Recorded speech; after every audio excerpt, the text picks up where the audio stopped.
of eeggannoo cimaa. Wanneen kana sadiin irraa of eeggannoo cimaa godhaa. Warroonni biyya Arabaa teettanii ijoollee xixiqqoo firoota keessanis haa ta'u olloota keessan gara biyya Arabaa muuxannoo tokko malee fidaa jirtan of eeggannoo godhaa. Lammaffaa dallaala haa ta'u ejentii moo maal jedhama warroonni Itoophiyaa teettanii sababa maallaqaan ijoollee homaa hin beeyne gara biyya Arabaa ergaa jirtan of eeggannoo guddaa. Sadaffaa warroonni waan fayyanne seenee ummata miidhaa jirru warroota biyya Arabaa teennee ijoollee gara biyya Arabaa finnu yookiin wantoota isaan hawwatan namaaf himnu of eeggannoo guddaa. Ashama harka fuuni jaalatamtoota fi kabajamtoonni Hayaatii YouTube jala jirtan hundi keessanuu akkam fayyaa keessanii baga jiraattan nuti jirra. Assalaamu alaykum wa rahmatullahi wa barakaatuh. Har'a yaadan sadii of eeggannoo yookiin of eeggannoo sadiin isiniif fidee dhufe dhaggeeffattoonni koo. Maal isiniin jechuu barbaadetii? Tokkoffaa nuti warri biyya Arabaa teenne ijoollee fayyaduufis haa ta'u inni guddaan beekuu qabnu miidhaaf jennee hin goonu sanni beekaanis nuti ka goonu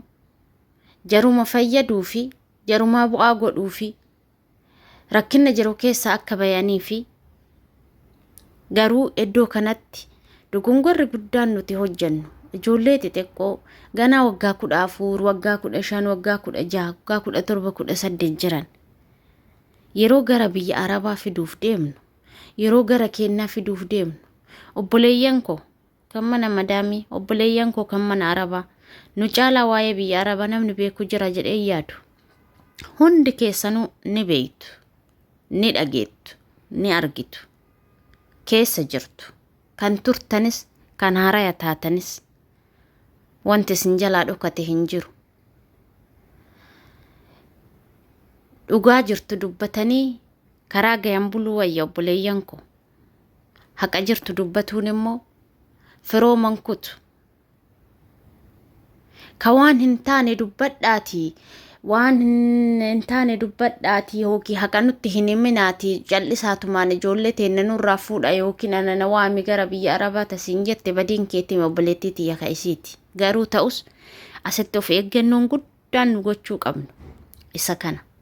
Yeroo ijoollee gara biyya Arabaa fiduuf deemnu muuxannoowwan ati argite muluu isaa itti himi.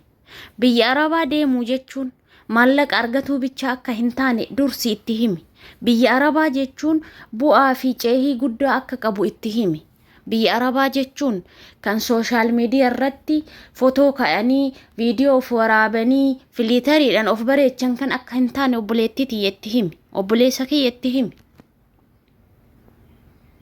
Wanti gaariin ati har'a hojjetti deebi'ee boru sima fayyada waan ta'eef itti himi.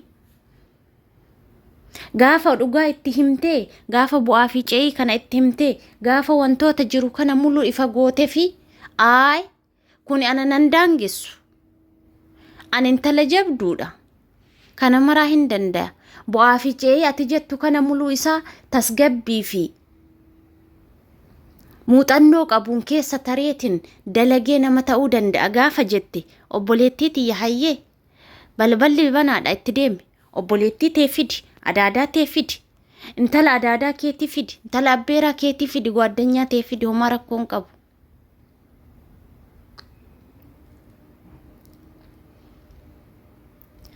As deebitee immoo obboleettii tiyya waa tokkotu jira ammallee ibsii fi hin ifnee fi ibsii fi dhugaa isiniin jedha obboleeyyan koo wantoonni jaraa hin ifin wanta baay'eetu jira isiniif himaa yaada fi qalbiin na dhageeffadha. Yeroo akkuma nu hiisan jechu ani fakkeenya kiyyaan afirraa kaasee isinitti himu biyya Arabaa kan yaadee biyyaa bahee fi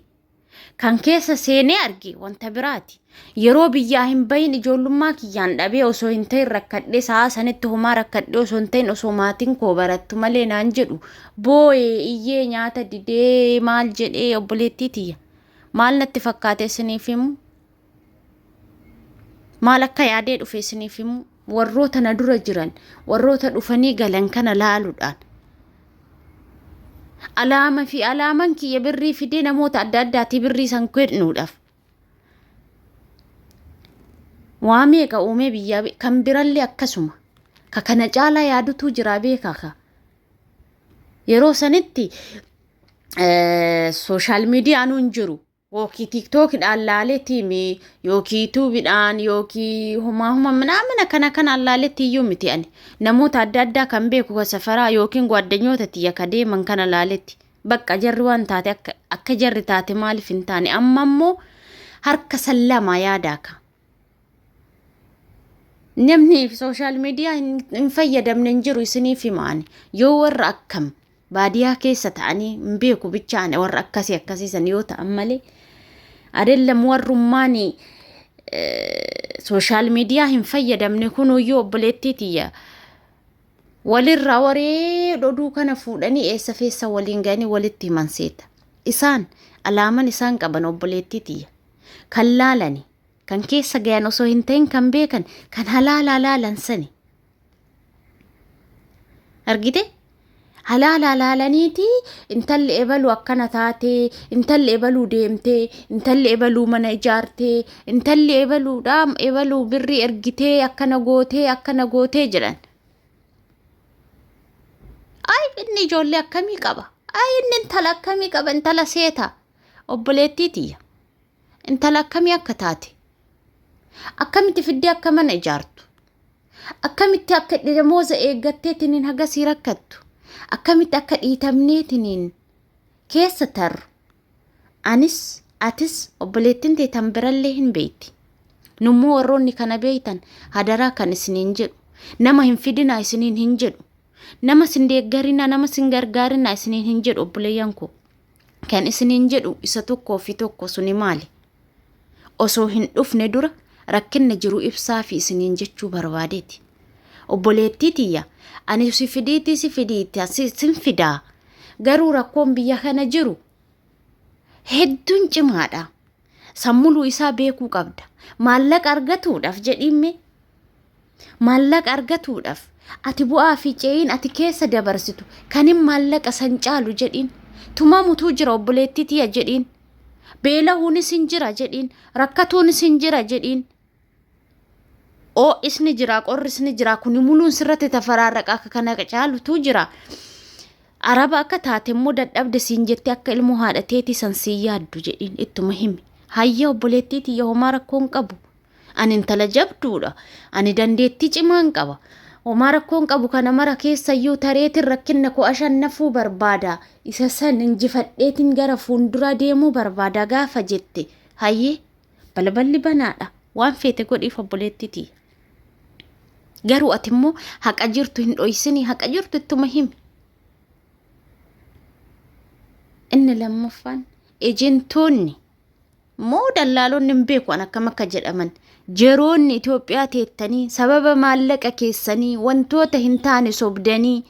boota akkana deemta jettanii boota akkana dhayxa jettanii